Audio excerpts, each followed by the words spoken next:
Il m'a été demandé à plusieurs reprises de parler de mon expérience au Luxembourg. Ce petit pays étouffé par la France, la Belgique et l'Allemagne qui bordent ses frontières. Si l'idée m'en jouait initialement, ce sentiment s'est rapidement vu remplacé par une forte appréhension.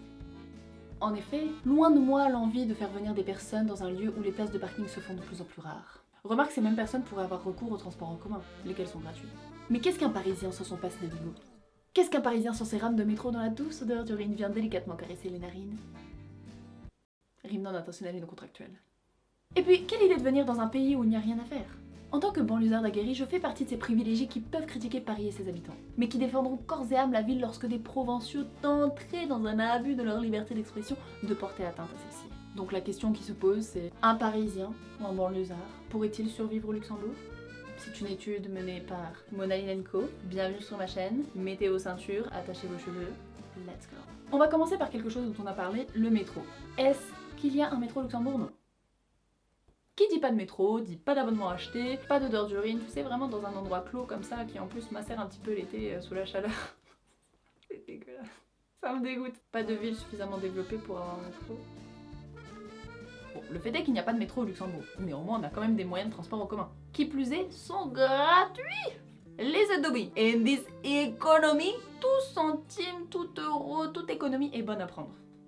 Voilà. Alors à titre tout à fait personnel, je ne la prends pas parce que je ne prends pas les transports en commun. Je peux pas trop me prononcer sur la qualité des transports en commun, mais il m'est arrivé de les prendre notamment pour aller à Belleval. C'est un quartier de Esch-sur-Alzette, et Esch-sur-Alzette c'est la deuxième plus grande ville au Luxembourg. Et c'est notamment là où il y a la seule bibliothèque, en tout cas à ma connaissance, qui est ouverte le dimanche. Et lorsque je préparais le barreau, croyez-moi, c'était bien pratique. Donc voilà, je me rendais à Esch en transport. Alors le dimanche, vous pouvez vous garer gratuitement dans la rue, mais c'est vrai qu'en semaine, vous ne pouvez pas. Alors soit il n'y a pas de place, parce qu'il y a vraiment peu de parking au Luxembourg, soit ça coûte une blinde. Ce qui est un petit peu paradoxal avec certains parkings, parce que passé une certaine heure, je vous jure que le parking est hyper peu cher. Voilà, c'est un deuxième point qu'on peut soulever, c'est que les parkings ne sont pas aussi chers par exemple qu'à Francfort.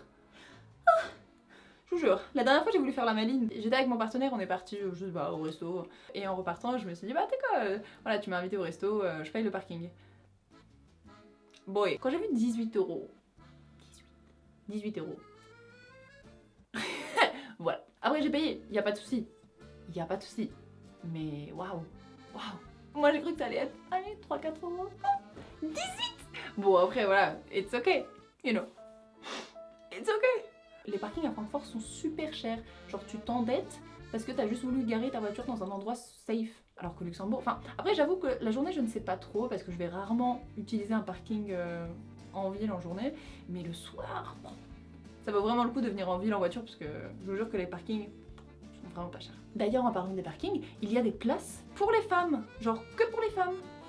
J'ai jamais vu ça en France, alors peut-être qu'il y en a, vous allez dire, ah mais si, il y en a au parking de Montpellier, là, je sais pas quoi. Peut-être, probablement, j'en sais rien, je suis jamais allée à Montpellier. Le fait est que, vraiment, à Luxembourg, c'est normal. Maintenant, les transports en commun de façon générale, parce que la gratuité des transports, ça concerne les bus, les trains et le tramway. Je ne peux pas vraiment attester de leur fiabilité, est-ce qu'ils ont beaucoup de retard, est-ce qu'il y a beaucoup d'imprévus, etc. Honnêtement, je ne sais pas. Personnellement, les quelques fois où j'ai pris le train pour aller à la bibliothèque, j'ai pas eu de soucis, enfin, il y a eu peut-être 2-3 fois où il y avait un petit retard, et 1 ou 2 fois où le train avait été annulé, donc j'ai dû attendre le suivant, mais voilà, sur une période de 2 mois je trouve que c'est largement raisonnable. Le tramway il m'arrive de le prendre parfois quand je me balade en ville et que je veux vraiment aller à un autre point sans avoir à prendre ma voiture, et franchement c'est super fiable, enfin encore une fois pour l'utilisation que j'en ai eue, je trouve que c'est super fiable et c'est hyper propre, il n'y a pas tu vois d'odeur d'urine, tu te sens pas mal à l'aise, enfin c'est pas du tout comme à Paris ou en fait peut-être que je suis biaisée parce que j'ai tellement pris les transports à Paris que je peux plus prendre les transports à Paris, franchement ça m'insupporte. Maintenant les rares fois où je vais à Paris, honnêtement j'y vais en voiture. Alors toujours dans la catégorie des transports,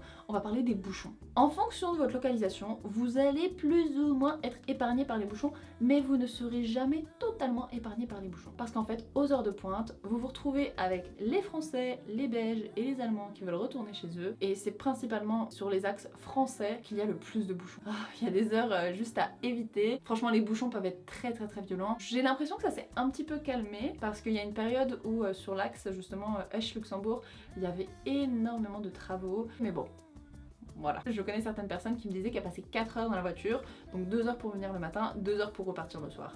Honestly, it couldn't be me, but you do you. Ça d'ailleurs, c'est un point intéressant à relever si jamais je fais une vidéo sur mon expérience au Luxembourg. Est-ce que ça vaut plus le coup d'habiter au Luxembourg, payer plus, avoir moins de bouchons, ou bien vivre en France, payer moins mais être confronté aux bouchons quotidiennement. Mais bon, ça ce sera pour une prochaine fois. Au moment où je tourne cette vidéo, on est en avril, on est à l'approche de l'été, et qu'est-ce qui se passe en été au Luxembourg qui est absolument ancré dans les mœurs? La Schubert-Hour. Qu'est-ce que la Schubert-Hour? C'est une foire qui a lieu à chaque fois en août, je crois, les 2 dernières semaines d'août et les 2 premières semaines de septembre, un truc comme ça. Et c'est vraiment une foire du trône, quoi. Donc si vous, en tant que Parisien, vous aimez aller à la foire du trône, ou en tant que banlieusard, vous aimez la foire Saint-Martin à Pontoise, big up le 9-5, et bien vous allez adorer la Schubert-Hour. Franchement, c'est trop cool. Vous avez des manèges, vous avez des endroits pour vous nourrir.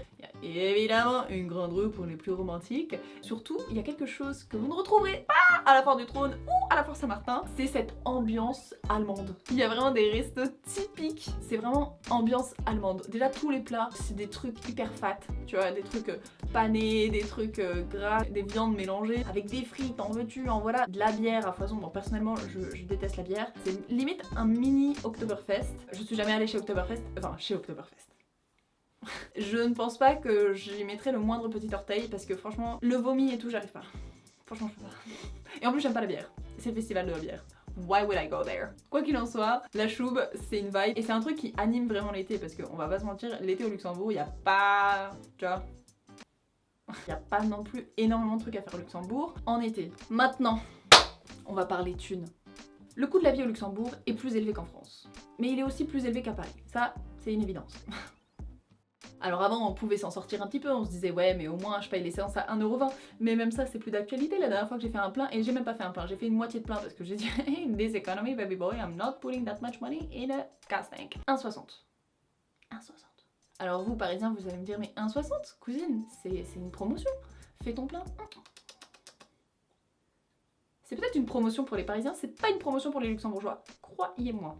Donc oui, le coût de la vie est vraiment plus élevé, les loyers sont plus élevés. En fait, à montant équivalent, vous allez trouver quelque chose de plus salubre, ou en tout cas de plus confortable au Luxembourg qu'à Paris. Après, tout ce qui est coût de la vie, restaurants, sorties, activités, c'est clair et net que ce sera beaucoup plus cher au Luxembourg. En fait, le problème du Luxembourg, c'est que t'as pas vraiment d'options pas trop chères, tu vois, si tu veux manger rapidement.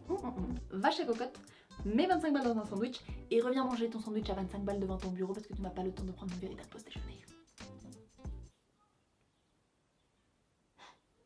Alors qu'à Paris, t'as quand même des options si tu veux un truc vite fait, tu vois. Et après, je vous dis même pas tout ce qui est activités sportives et les sorties. Cela étant dit, le fait que le coût de la vie est plus élevé, vous allez aussi normalement obtenir un salaire plus élevé. Donc finalement, ce que j'aime bien expliquer aux personnes qui me demandent comment ça se passe financièrement au Luxembourg, c'est que le coût de la vie à Paris et au Luxembourg est plus ou moins similaire, à la différence que à Luxembourg, tu as un salaire qui te permet de vivre convenablement.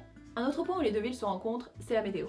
S'il pleut à Luxembourg, il pleut à Paris. S'il neige à Paris, il neige à Luxembourg. Simple, efficace, point suivant. Le paradoxe du Parisien, c'est qu'il aime les grandes villes sans négliger le contact avec la nature.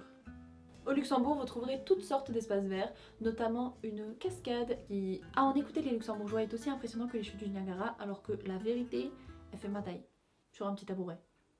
Mais ma taille quand même. Après, c'est stylé, tu vois, c'est marrant. Tu vas une fois, tu vois, tu dis ah ok, puis tu rentres. C'est fun, c'est fun. C'est fun. Alors là où le Parisien pourrait être déconcerté, c'est qu'au Luxembourg, il n'y a ni Tour Eiffel, ni Uber. Et les taxis coûtent extrêmement cher au Luxembourg. Par contre, s'agissant de la Tour Eiffel, on n'a peut-être pas une dame de fer aussi grandiose, mais on a le Kirchberg, qui est le quartier qui regroupe, je pense, le plus de cabinets d'avocats et de grandes tours qui restent illuminées jusqu'à 1h du matin. Donc ça vous donnera la même sensation que sur le Champ de Mars. Par contre, ce qui fera plaisir aux Parisiens, c'est la durée des trajets. Parce que 30 minutes à Paris, c'est rien. Mais 30 minutes au Luxembourg, c'est la fin du monde. En termes de pickpocketerie, je pense que le Parisien se sentira plus en sécurité au Luxembourg qu'à Paris, puisque Paris c'est tellement fréquent, s'il te plaît, qu'ils sont obligés de faire des annonces là dans le métro pour dire attention à vos poches. Mais au Luxembourg, alors faites attention à vos effets personnels, bien sûr, mais ne vous inquiétez pas. Toutes les personnes autour de vous ont un portefeuille, voire un sac, voire juste un vernis qui a coûté 14 fois le prix du vôtre, donc il n'y a pas de souci. Vraiment, il n'y a pas de souci. Il n'y a pas de souci. Il n'y a pas de souci.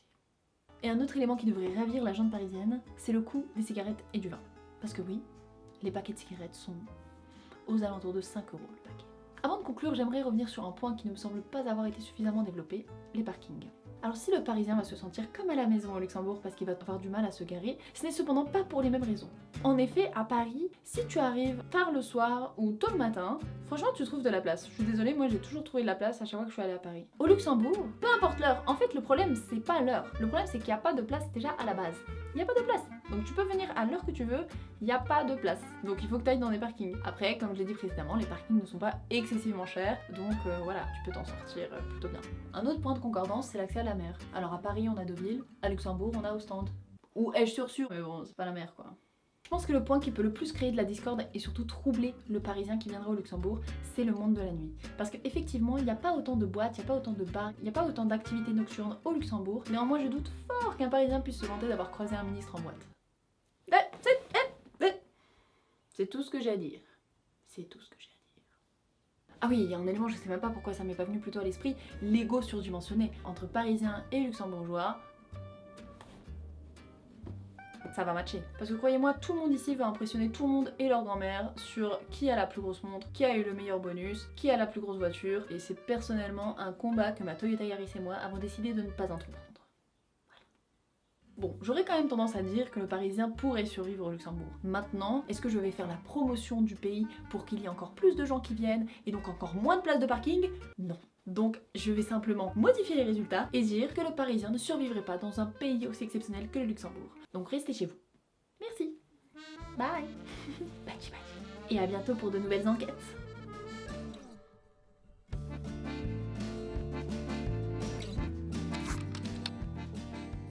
J'espère qu'il vous a plu mon petit fond là, bleu, blanc, rouge. Oh putain, en plus j'avais pas fait attention mais j'ai un pull blanc. Donc ça fait vraiment bleu, blanc, rouge. Parce qu'au début je me disais punaise j'ai pas une troisième lampe pour faire du blanc. Mais en fait j'ai pas besoin d'une troisième lampe si c'est moi la lampe. En plus là je me vois dans le retour caméra, je suis vraiment claire. Ça c'est la magie des maghrébins. En hiver j'ai la couleur de mon pull, en été j'ai la couleur de mes cheveux. Magie, magie.